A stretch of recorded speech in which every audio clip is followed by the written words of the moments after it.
Bien, hemos escuchado el relato en Génesis de cómo Dios tomó la decisión de destruir todos los seres vivientes sobre la tierra por medio de un diluvio, y también vimos cómo Dios decidió salvar una familia, y la forma como decidió salvar esa familia fue por la construcción del arca, pero no solamente una familia, es decir, una pareja con sus hijos y la esposa de sus hijos, de cada uno de sus hijos, sino también de los seres vivos, de los animales que estaban presentes en esa época. No vamos a discutir, pero vamos a afirmar con mucha confianza que el diluvio universal realmente es un hecho histórico. Si ustedes quieren, hay formas de investigar en internet acerca de cómo la geología y otras disciplinas científicas pueden probar el registro fósil, por ejemplo, es una de las maneras más obvias y evidentes de demostrar que hubo un diluvio universal, pero no vamos a hablar de ese tema. Lo que nosotros vamos a hacer es ver cómo hay una comparación y un contraste entre los hijos de los hombres y los hijos de Dios. Veíamos la semana pasada cómo los hijos de los hombres procuran con todo su ser que su propio nombre y el nombre de sus hijos sea enaltecido. Entonces son personas que le enseñan a sus hijos: tú tienes que prosperar, tú tienes que hacerte un nombre, tú tienes que ser grande, tienes que ser importante, tú no te puedes dejar de los demás, tú debes ser una persona exitosa. Eso es lo que le enseñan las personas del mundo a sus hijos, lo que deben ser y hacer. Hoy vemos en contraste quién es grande e importante delante de Dios. Vemos la historia de Noé y su familia. Un hombre que a los ojos de los demás hombres prácticamente no era nada. De hecho, debería ser un chiflado, que en medio de la nada está construyendo un arca. Imagínense, un loco. En cambio de dedicarse a conquistar, a hacer producir y enriquecerse, de fortalecerse y hacer amistades y alianzas que lo hagan cada vez más fuerte y poderoso, en lugar de eso dedica todo su tiempo y su esfuerzo a construir un arca. Solo porque Dios le dijo que lo hiciera.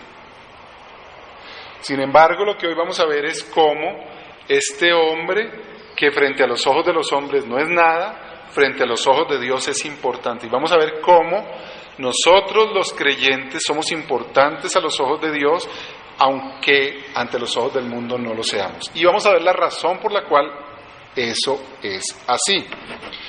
Entonces, nuestro primer punto, vamos a tener 3 puntos. El primero es que nosotros hemos sido elegidos para caminar con Dios en un medio de un mundo corrupto. Hemos sido escogidos para caminar con Dios en medio de un mundo corrupto. Y eso hace que seamos sumamente especiales e importantes para Dios, valiosos para Dios. El segundo punto es que hemos sido elegidos para obedecer a Dios basados en la gran salvación que Él nos ha dado en Cristo. Elegidos para obedecer a Dios basados en la gran salvación que Dios nos ha dado. Y el tercer punto es que nosotros hemos sido elegidos por Dios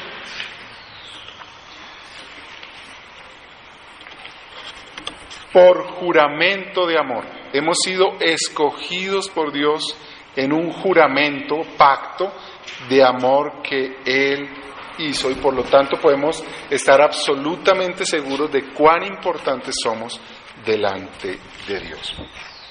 Entonces vamos a ir con nuestro primer punto. Elegidos para caminar con Dios en medio de un mundo corrupto. Nos dice aquí la palabra de Dios que Dios toma la decisión de acabar con absolutamente todos los seres vivos de la tierra. Pero también Dios, en una forma muy tierna, le explica a Noé, el escogido, por qué lo va a hacer. Dice la palabra de Dios en los primeros versículos que Dios, versículo 11, Dios vio que la tierra estaba corrompida y llena de violencia. Ustedes y yo meditábamos la semana pasada cómo cuando uno quiere engrandecer su propio nombre, tiene que apocar el nombre del otro. Para que mi nombre sea grande, yo tengo que hacer que el nombre de los demás sea pequeño. Y en esa lucha se vuelve la ley de la selva, la ley del más fuerte. El más fuerte prevalece y el menos fuerte está debajo, explotado. De tal manera que eso genera violencia, porque todos y cada uno de los seres humanos está peleando con el otro. Imagínense el grado de violencia, de corrupción que debió tener la época en ese momento. Y hoy en día es igual. Hoy en día prevalece la ley del más fuerte. Y por lo tanto la violencia que genera social es muy parecida a la que teníamos en tiempos bíblicos. Ustedes hoy en día saben que el que tiene dinero, que el que tiene poder político, que el que tiene poder militar, el que tiene influencias, ese prevalece. ¿A quién se le hace justicia? Incluso a quién se le protege legalmente si no es al poderoso. Pero ¿qué pasa con las personas que no tienen tanto poder? No reciben justicia. De tal manera que estamos viendo algo muy parecido a lo que había en esa época. Pero en esa época era tan grande y tan generalizado. Recuerden también las palabras que escuchamos la semana pasada.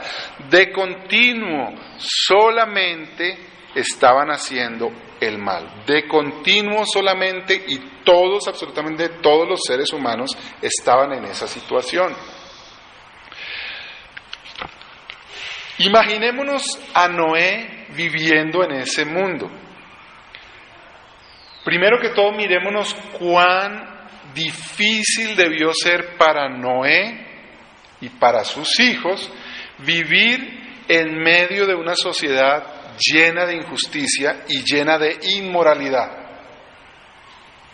Imagínense cómo Noé pudo educar a sus hijos en medio de una generación que a lo malo llamaban bueno y a lo bueno llamaban malo. La dificultad de ver la gracia de Dios, de ver la presencia de Dios en medio de un mundo corrupto. Imagínense cuán difícil debió ser para Noé ver a Dios, cuando al mirar a cualquier lado lo que veía era corrupción y pecado. Les pido que hagan esa imagen, ese ejercicio de imaginarse, porque quiero que ahora vean nuestra realidad hoy.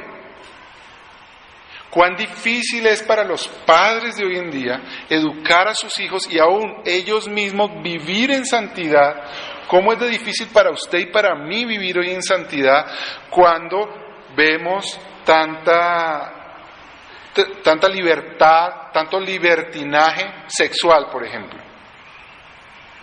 No podemos salir a la calle, no podemos encender un aparato electrónico, no podemos abrir una revista, no podemos ver ningún medio de comunicación sin que aparezcan mujeres semidesnudas. Hombres corpulentos mostrando todo. ¿Cómo podemos nosotros vivir y educar a nuestros hijos en una sociedad donde el homosexualismo no solamente es admitido, sino que es legal y es promovido continuamente? ¿Cómo podemos educar a nuestros hijos en un mundo, en una sociedad donde matar a los bebés en el vientre de la madre es legal y promovido? ¿Cómo vivir en un mundo en el que continuamente se le está enseñando a cada uno de los miembros de la familia que su propio nombre debe ser exaltado y que el que no exalta su propio nombre es un pobre resignado y fracasado? ¿Cómo podemos nosotros, al igual que Noé, educar a nuestros hijos en la obediencia, en la humildad, en la sumisión a Dios, en un mundo perverso como el actual? Tan grande era el pecado en esa época que Dios dice, he decidido acabar con toda la gente. Lo que dice en hebreo textualmente es, el fin de toda esa carne viene a mí. Es decir, Dios en su justicia y en santidad, al ver el pecado tan generalizado, no puede hacer otra cosa. No puede hacer otra cosa fuera de destruir toda carne. Pero yo no sé a ustedes al leer estas palabras en la Biblia, de que ya no hay ningún otro camino, no hay ninguna otra forma de purificación, en el caso de la época de Noé, que acabar con todas las cosas vivas. Pero imagínense, yo no sé, a mí me trajo a la mente el recuerdo de Jesús en el Monte de los Olivos, cuando el Señor dice, Señor, si es posible, si hay otro camino, si hay otra solución, por favor que yo no muera en la cruz. Pero ustedes y yo sabemos qué pasó. No había otro camino. Interesante que en la misericordia de Dios, en su gracia infinita y maravillosa, ustedes y yo tenemos un mejor Noé, un superior Noé. Un Noé que no fue el que se salvó en el arca, sino un Noé que entregó su vida, murió en la cruz, porque no había ninguna otra forma de salvación, no había otra posibilidad que muriendo en la cruz. Y así lo hizo, entregó su vida, derramó su sangre para que nosotros pudiéramos ser salvos.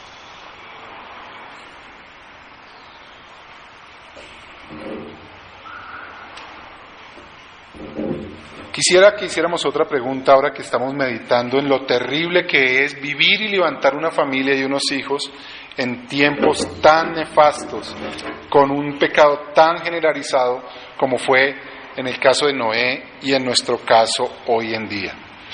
Lo único a lo que nosotros nos podemos aferrar, así como fue lo único a lo que Noé pudo aferrarse, fue a la palabra de Dios, a la promesa de Dios. Calculamos que Noé tardó 120 años construyendo el arca. Recuerdan que el domingo pasado hablamos de que Dios decidió dar solamente 120 años al mundo para arrepentirse. Ese fue el tiempo en el que Noé halló gracia a los ojos de Dios y empezó a construir el arca. Un arca de esas dimensiones con tan pocos obreros debió tardar todo ese tiempo. Entonces, en un mundo con semejante maldad, la única forma en que la familia de Dios puede vivir es aferrándose y enfocándose en la palabra de Dios, en la tarea de Dios, en la promesa de Dios, en el trabajo de Dios. Noé pudo librar, pudo formar y pudo proteger a su familia, pudo darle un sentido a su familia y pudo orientar en ese camino de salvación a su familia porque se dedicó a guardar la palabra de Dios, a valorar la palabra de Dios y a poner por práctica la palabra de Dios, a trabajar, pero guardando la esperanza en esa salvación que Dios le había prometido. Hermanos, Jesucristo nos eligió a ustedes y a mí para que nosotros, al igual que Noé, caminemos con Dios. Nos aferremos a Dios y nos concentremos en Dios.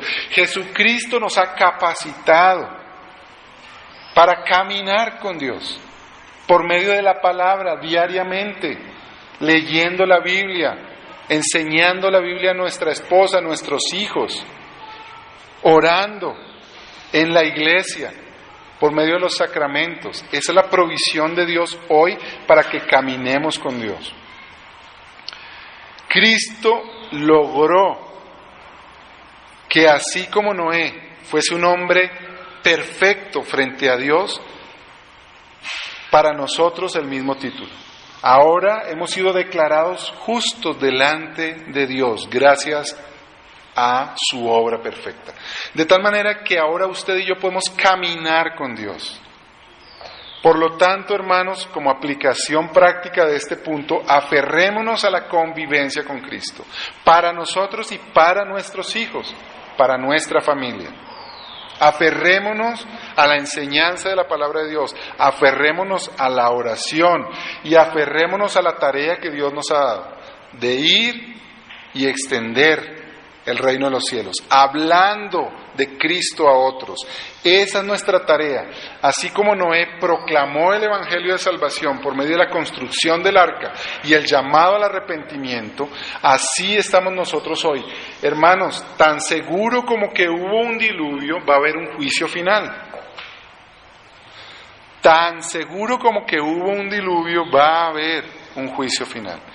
Y todo aquel que esté fuera de Cristo será condenado no solo a la muerte física como fueron condenados los antiguos, sino al infierno eterno. Ustedes y yo tenemos la tarea de predicar el evangelio del Señor para salvación. El segundo punto, fuimos escogidos para obedecer. Fuimos escogidos para obedecer a Dios, y eso basado en la gran salvación en Cristo. Veíamos cómo Noé escuchó la palabra de Dios y empezó a trabajar. Imagínense el trabajo tan complicado, tan difícil que tuvo Noé. Primero, imagínense la dificultad que tuvo Noé para obedecer cuando el trabajo era tan inmenso de hacer. Un arca de las dimensiones que ustedes y yo acabamos de leer. Miren las dimensiones que tenía el arca. Dale las siguientes medidas. Dice el versículo 15. 140 metros de largo, 23 de ancho, 14 de alto.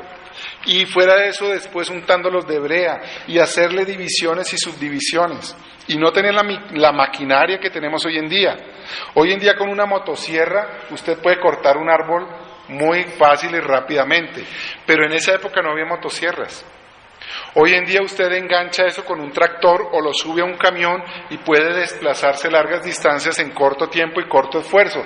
En esa época no habían grúas, no habían tractores, no habían carros que cargaran toda esa madera. Les digo que se lo imaginen para ver cuán imposible debió parecerle a Noé y a su familia la tarea. Cuando ellos recibieron la tarea, ellos debieron decir, esto es imposible de hacer. Pero no solamente con respecto a la construcción del arca. Imagínense la dificultad para coger animales de cada uno de su especie, una pareja, el alimento para ellos por tanto tiempo que tenían que recolectar. Inmenso era el trabajo que ellos tenían que hacer. Y no solamente eso, sino que también podemos imaginarnos la oposición, la burla, el estorbo que debieron ellos tener de las personas alrededor.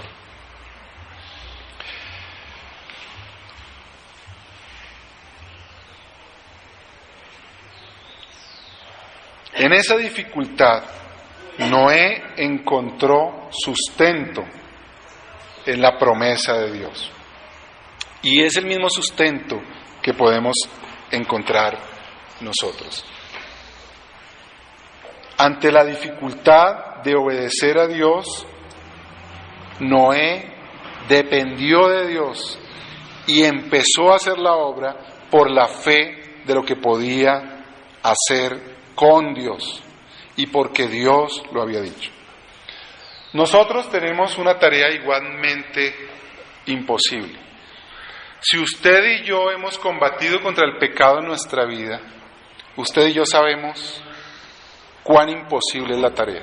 Pero la Biblia dice que nosotros debemos trabajar de sacar el pecado de nuestra vida.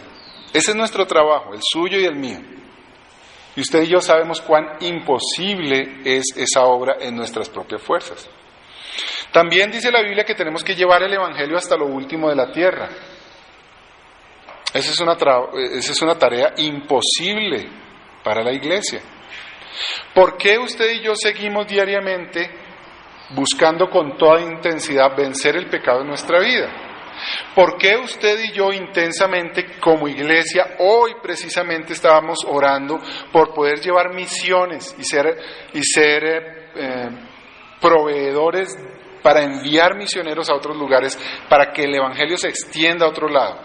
Mírense, ¿quiénes somos nosotros para lograr llegar hasta lo último de la tierra? Es una tarea imposible. ¿Por qué entonces continuamos con todo fervor y pasión obedeciendo al Señor? Y procuramos obedecerle. Porque ustedes y yo tenemos la esperanza de lo que tenemos en Cristo. Es Cristo quien nos ha enviado a llevar el evangelio hasta lo último de la tierra. Es en Cristo que ustedes y yo hemos recibido la comisión de ser santos. Y por cuanto es en Cristo y por cuanto Cristo es todopoderoso, ustedes y yo tenemos la confianza, la certeza de la obra cumplida. Porque Cristo cumple la obra. Usted y yo no lo podemos hacer, pero Cristo en nosotros puede. De hecho, usted y yo estamos absolutamente seguros de que eso se va a cumplir. Usted y yo sabemos que cuando el Señor venga y nos resucite, nos va a resucitar en cuerpos glorificados que van a estar sin pecado. La victoria sobre el pecado va a ser total, absoluta. Y usted y yo sabemos que el Señor va a llevar su evangelio hasta lo último de la tierra. Y la tierra será llena de la palabra de Dios. Lo sabemos. Es la certeza en Cristo, en su poder y en su comisión que ustedes y yo seguimos ferviente, incansable, apasionadamente trabajando en la obra del Señor, obedeciendo al Señor en el trabajo que nos ha puesto. Tenemos fe en Cristo y en su obra. El tercer punto dice que hemos sido escogidos para recibir el juramento de amor. Dice la palabra de Dios que Dios le dijo a Noé, versículo 17, porque yo voy a enviar diluvio sobre la tierra para que todos los seres vivos bajo la tierra, todo lo que existe en la tierra morirá. Pero, versículo 28, contigo estableceré mi pacto y estarán en el arca tú y tus hijos, tu esposa y tus nueras. Dios escogió a Noé no solamente para derramar en él su gracia, no solamente lo escogió para darle un trabajo, pero lo escogió para que sea el recipiente del amor de Dios. Un pacto, un juramento de salvación, porque amó Dios a Noé. De esa misma manera, ustedes y yo hoy vamos a celebrar el pacto de amor en Cristo. Noten este pan y este vino que está aquí servido. Estamos celebrando y conmemorando el juramento de amor eterno de Cristo para ustedes y para mí. La confirmación del amor, de la buena voluntad, del buen propósito de Dios para Noé y su familia, es una cosa que debió llenar de gozo, de paz, de alegría a Noé y los suyos. Y yo me imagino, y espero que ustedes también se puedan imaginar a Noé, luego, viendo cómo asombrosamente había podido terminar el arca, cómo asombrosamente había podido recoger tanto alimento, y cómo asombrosamente había realmente una pareja de cada uno de los animales, y estaban todos listos y entraron en el arca. Entrar en el arca, seguramente había una rampa. Subiendo esa rampa para poder entrar en el arca, Noé debió decir: Señor, realmente lo hiciste, lo cumpliste. Yo y mi familia estamos entrando en el arca.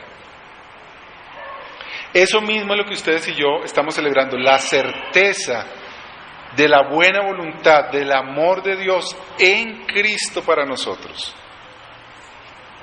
La confirmación de que su palabra no falla,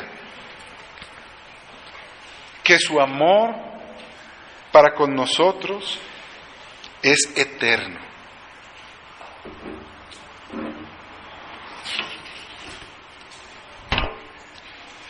Y dice que entraron en el arca Noé, sus hijos, su esposa y la esposa de cada uno de sus hijos. Lo más maravilloso de la promesa de Dios es que no solamente es para nosotros, sino para nuestros hijos. Ustedes y yo tenemos esa promesa hecha por el Señor para nuestra descendencia. Eso nos debe dar mucha alegría y mucha paz. Esa es la razón por la cual nosotros involucramos a nuestros hijos en la iglesia. Por eso bautizamos a nuestros bebés. No es porque seamos católicos romanos, es porque creemos en la promesa de Dios que una y otra vez se repite en la Biblia. A Adán y a Eva les hace la promesa: de tu simiente vendrá el Salvador. Luego a Noé le dice: entra en el arca de salvación tú y tus hijos y tu esposa y la esposa de tus hijos. Y luego a Moisés le dice: porque para ti es la promesa y para tus hijos. Y luego le dice al rey David, hoy lo leímos en el Salmo: aunque ellos desobedezcan, yo los disciplinaré, pero mi amor jamás dejará de estar con ellos, con los hijos de la promesa que Dios le había dicho al rey David. Y en el Nuevo Testamento leemos exactamente lo mismo. Dice el apóstol Pedro en su primer discurso: porque para ustedes es la promesa y para sus hijos. Le estaba hablando a hebreos que estaban en Jerusalén.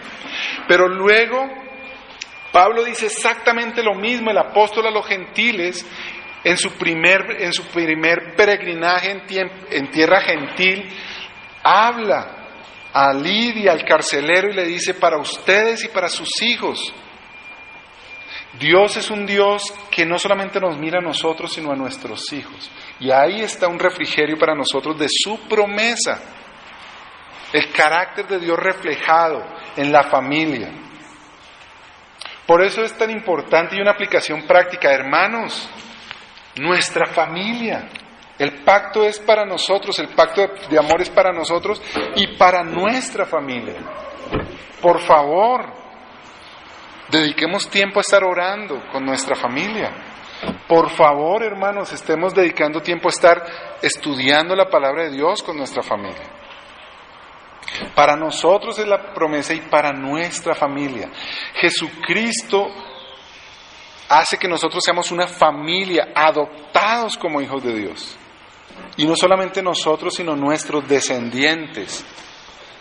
Y gracias a lo que Noé hizo, la descendencia de Set estuvo ahí. Conoció de Dios, conoció de la salvación. Y si hay creyentes en la siguiente generación, en gran parte, hermanos, va a ser gracias a lo que usted haga con la siguiente generación en la instrucción de la fe de la palabra de Dios. Jesucristo nos salvó del infierno eterno, pero no solamente a nosotros, sino que también hay una promesa para nuestra descendencia. Y así como se preservó en el arca de los animales, para que luego poblaran la tierra y hubo como una restauración de la tierra en época de Noé. Asimismo el Señor dice que va a haber una nueva restauración de toda la tierra, pero todavía mejor y más sublime. La verdadera restauración va a venir cuando Cristo venga y en su justicia haga que todas las cosas sean renovadas. Después del juicio, nosotros vamos a ser resucitados para vivir en una nueva creación. Esta creación pero mejorada, en donde van a haber animales, donde van a haber plantas, pero ¿saben qué ya no va a haber? Ya no va a haber muerte, porque ya no va a haber pecado. Vamos a vivir por la eternidad, administrando la creación de Dios. Esa es la promesa de Dios de salvación para nosotros y para nuestros hijos. Ese es el Evangelio, la buena noticia de lo que Cristo ha hecho y hará cuando Él regrese. De tal manera, mis hermanos, que recibamos ese juramento, gocémonos en ese juramento, pero también que ese juramento nos anime a convocar, a anunciar ese día en que el Señor vendrá a juzgar todas las cosas. Tengamos misericordia porque la gente que no esté en Cristo, el arca de salvación será condenada al infierno. Jesucristo, como aplicación práctica, tiene poder y control en nuestra vida, en esta creación, a pesar del pecado que hay alrededor. Y en ese control que Él tiene, usted y yo podemos estar seguros, porque su amor para nosotros ha sido declarado de una forma indubitable. Participemos de la mesa del Señor con fe, para que podamos recordar y entender ese amor y eso nos haga vivir una vida de plenitud, de gozo, de paz, pero también llena de buen trabajo y de trabajo arduo y eficiente para el Señor, a pesar de que vivimos en una sociedad tan desviada de las cosas del Señor. Su amor eterno para con nosotros sea nuestra delicia y disfrutemos del pacto del Señor. Oremos. Señor, te damos gracias por nuestro Salvador Jesucristo, quien es el verdadero Salvador y el arca del pacto. Te damos gracias porque en Él tú nos has traído, y así como tú le dijiste a Noé, entra en el arca, así tú nos has traído a nosotros a Jesucristo. Y así como le hiciste a Noé la promesa que entraría él y sus hijos y su esposa y las esposas de sus hijos, así tú nos haces una promesa de que nosotros también podamos tener esperanza de salvación para nuestra familia. Suplicamos, Señor, por nuestros hijos no creyentes. Suplicamos si alguno de aquí tiene una esposa que no es creyente o un esposo que no es creyente. Suplicamos basados en la promesa que tú has hecho de salvación, oh Señor. Amado Rey, queremos por último suplicarte que nos muestres cuán grande es el amor de Cristo, para que llenos y convencidos del amor de Cristo sepamos que estamos completos y estemos fervientes en servir a nuestro Salvador Jesucristo, en nuestro hogar en primer lugar, enseñando la palabra de Dios a nuestros hijos, pero también llevando el Evangelio fuera, a todo lugar donde tú nos lleves, a todas las personas que tú pongas alrededor nuestro, para que ellos escuchen el Evangelio de salvación. Esa es la tarea que tú nos has puesto. Queremos hacerla y hacerla bien, Señor, así que anímanos por medio de ese amor tuyo, aliméntanos de Cristo para que podamos hacer esta tarea. Te lo imploramos en Cristo Jesús. Amén.